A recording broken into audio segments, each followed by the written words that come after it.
Hey guys, what's up? Scott Lennox here from Fishing OC and Hooked on OC. Tutorial time here once again. We've got some really crummy weather outside. Might go fishing later this afternoon, but a nor'easter blew through here last week's got conditions pretty messed up. So I've been in the house practicing some knots and that sort of thing. And I came across one that I am going to be moving into my arsenal right away. I've practiced it over the last few days, and it's going to be my go-to now for monofilament or fluorocarbon to braid, and it's called the FG knot. Seen all kinds of different techniques on YouTube. There's some really great ideas out there for how to keep tension on the line and whether you should or not and that sort of thing. And through my practice, I'm finding that you really do need to have tension on this knot to make it work for you. But I really don't like how guys are keeping tension on some of it. So I came up with a method that's working for me. I've seen some wrap it around the pinky or wrap it around your foot or that sort of thing and keep tension on it. But this works for me. If you'd like to do it, hope it works for you too. First thing I'm going to do here is just put a little overhand loop knot at the bottom of my main line coming from the rod. Real simple, doesn't have to be pretty. This is just for the tension purposes. Hold that knot toward the end and then pull that loop through. Just as simple as that. And then I'm going to put this right onto my reel handle. I'm going to pull off just enough line to where I've got some tension and it doesn't come off of there, but it's loose enough so I've got some room to work with it. So here we go with the FG portion of this knot. Really, really effective knot. Very, very simple. A lot of people are afraid of it. And I've only been working on this a couple of times, and I think I've got it down pretty good. Using a little bit heavier material here just so you guys can see it on this dark background. But I'm also using it with 20-pound braid and 30-pound monofilament. Here you go. Here's how simple it is. So, monofilament goes on top of the braid, and it's just as simple as this. Underneath toward the top, and then underneath again toward the bottom. Great thing about having it on my reel handle is I can just adjust the tension by raising or lowering this. So I'm going to keep tension up top here, and then I'm going to do this 18 times. So I've got it done twice already. There's 3, 4, 5, 6, 7, 9, 10, 11, 12, 13, 14, 15, 16, 17, and 18. You can see I can keep tension in that the entire time. And as I get the coils wrapping around the monofilament, I basically just lower it toward my rod and loosen the tension so it allows the coils to go on there. Now I'm done with this part of my knot, so I don't need the loop any longer. Gonna cut that, just leave myself a little bit of tag for the braid, and then I'm gonna finish this knot off. So, I'm gonna let the monofilament run up along the main line coming out of the rod, and I'm gonna go underneath for 1 half hitch.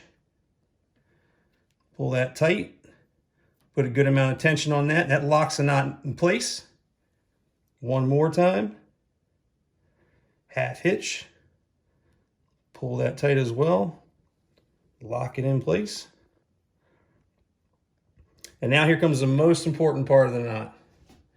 This knot doesn't work unless you put a lot of heat on it.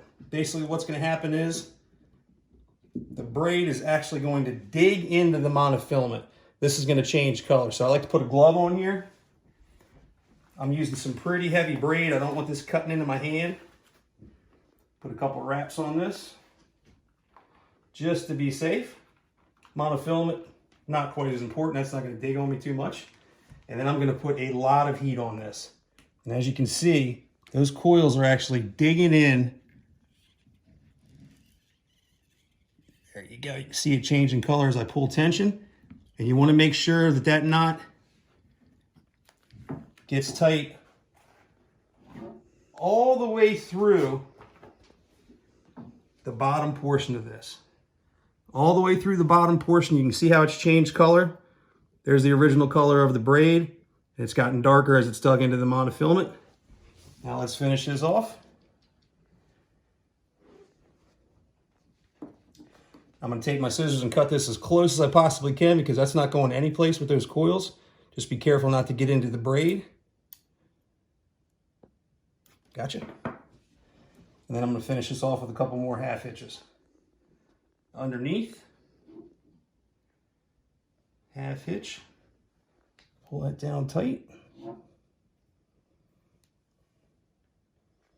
Another 1/2 inch. Pull that tight as well. And that's it. That's really all you need. Some guys like to finish it off with another 1/2 inch or like a triple 1/2 inch, that kind of thing. But that's really all you need. I like to leave about a 1/16 of an inch of tag end on there just so it doesn't slide through. And that's it. That's the FG knot. You can see, come in here close, how low profile that knot is. That is going absolutely nowhere. And that is now going to be my go-to for monofilament or fluorocarbon to braid leaders. Let's go give it a quick test. All right, there we go. So that's 60-pound braid, 80-pound monofilament. You can see it goes through those guides no problem, back and forth. And if I put a ton of pressure on that bad boy, that's going absolutely nowhere. My drag kicks in at almost 100%, way before that knot's thinking about giving. It's a really terrific knot. This is my sea bass bottom fishing combo for the ocean. And this is the combo I'm taking out right now to do some rock fishing, blue fishing, maybe catch a couple of trout. There's the FG on there. That's 30-pound monofilament and 20-pound braid. So this works absolutely perfect for any of these conditions. If you like what you're seeing here on our YouTube channel, make sure you subscribe. Hit the thumbs up down below. If you have any questions at all, ask them in the comments. We appreciate you being with us. Thanks a bunch.